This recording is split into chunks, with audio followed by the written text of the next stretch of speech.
Halo, assalamualaikum warahmatullahi wabarakatuh, teman-teman. Kali ini saya akan berbagi pengalaman atau berbagi cara buat teman-teman semuanya. Apabila ada teman-teman yang mau bikin rumah atau bikin apa jenisnya ya, yang lewat pemborong gitu, teman-teman.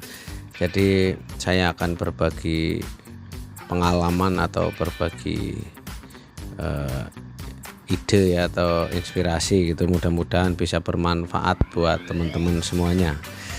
Jadi yang pertama itu kita harus cek dulu harga pasarannya, teman-teman.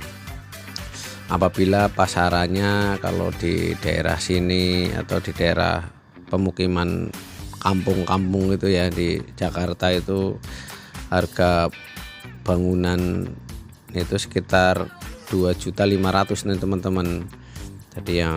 Jadi per meter perseginya nih 2.500.000, ada yang 3 juta, jadi bervariasi. Apabila harganya segitu, kita cek lagi di mana, apakah ada yang murah, apakah harganya emang segitu.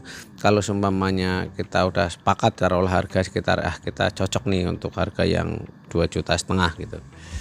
Jadi yang selanjutnya itu cari pemborong yang kredibilitasnya bagus nih, teman-teman. Jadi saya pernah borongin rumah nih ya, jadi dia bagus ya, jadi rekam jejaknya bagus, jadi saya saya bisa pakai gitu. Saya pernah bangun rumah di mana itu hasilnya bagus, nggak pernah ditinggal gitu proyeknya.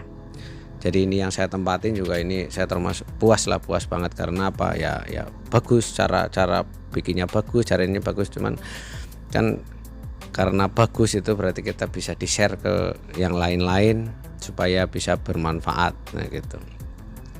Jadi yang pertama itu tadi cek dulu pasarannya. Yang kedua, cari pemborong yang kredibilitasnya bagus atau rekam jejaknya bagus. Nah, jangan seumpamanya pemborong yang pernah bikin rumah, bikin apa, ditinggal apa nggak jadi atau hasilnya jelek, itu biasanya akan mempengaruhi, teman-teman. Jadi biasanya ngerjain di mana aja bisa aja jelek gitu. Kalau yang passionnya bagus, walaupun dia rugi, walaupun dia untung, tetap dijalankan sesuai ininya, sesuai ketentuannya gitu. Jadi poin yang ketiga yaitu kita jangan menawar nih, teman-teman. Jadi kalau untuk borongin atau kita mau nyuruh orang suruh bikin rumah kita semuanya secara burungan, semuanya sekian gitu, jangan pernah ditawar. Ini saya punya pengalaman nih, teman-teman. Teman saya ya lumayan dekat dari sini sih ya.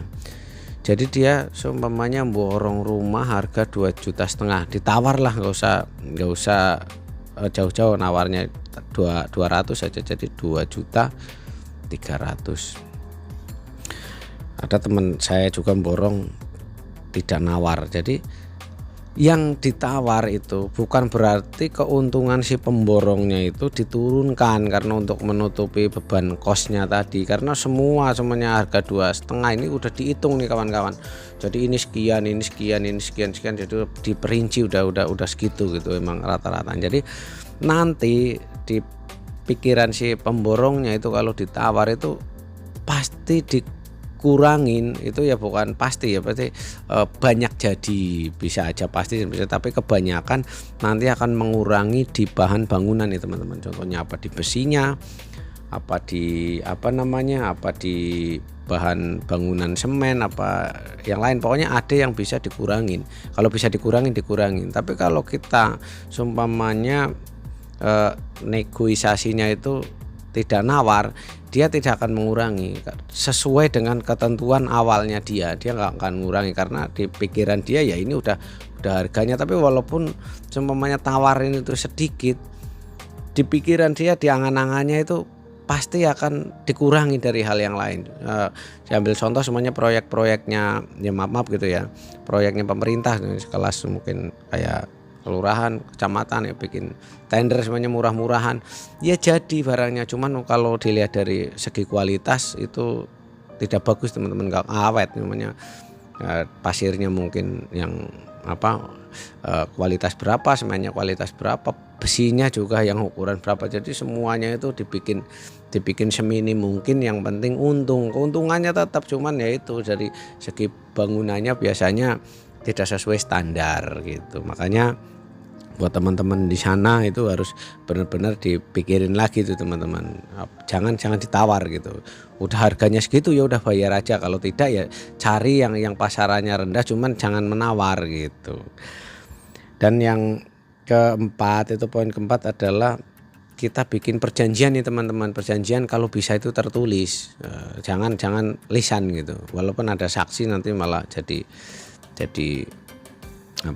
runyam nanti di kemudian hari, karena untuk membangun itu kan paling cepat bisa 3 bulan 4 bulan kan, kadang perjanjian dari awal yang ini lupa. Jadi kalau bisa di checklist gitu, semuanya poin-poin, semuanya di belakang dikasih apa, depan kasih pintu kualitasnya apa, jendela apa, nanti kuncinya kira-kira merek apa namanya, lampunya pakai yang model apa, nah dari sini apa dari sono, kita yang beli apa dia yang beli, kualitasnya merek apa, kabelnya itu jangan sampai nanti dari hal kabel aja nih teman-teman, kalau kira-kira belinya yang tidak bermerek, yang di dalam tembok, untuk kayak teman saya nih pernah kejadian nih teman-teman. Jadi dia bikin rumah, poin-poin yang ecek-eceknya itu enggak diluruskan dulu dari yang tertanam, dari pralon namanya, yang dimasukin ke buat ininya kecil, yang buat pembuangan air intinya kecil, tidak sesuai ini. Jadi harus benar-benar dijelasin dulu, ini kira-kira pembuangan ini kira-kira berapa in, kabel yang tertanam itu kira-kira merek apa. Jangan salah, belum ada berumur itu udah pada konslet teman-teman. Jadi ada ya kabel itu kayak pemborong, belinya kabel yang maaf nih ya, yang enggak standarnya gitu. Jadi yang penting kabel gitu, enggak bermerek, enggak merek apa yang enggak jelas gitu. 2 tahun 3 tahun udah konslet, udah nempel itu kabel di dalam, kepanasan mungkin entah terjadi sesuatu di dalam tembok kan jadi repot.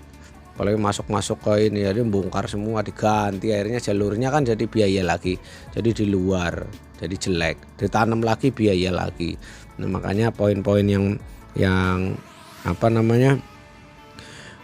ringan-ringan itu harus diperhatikan.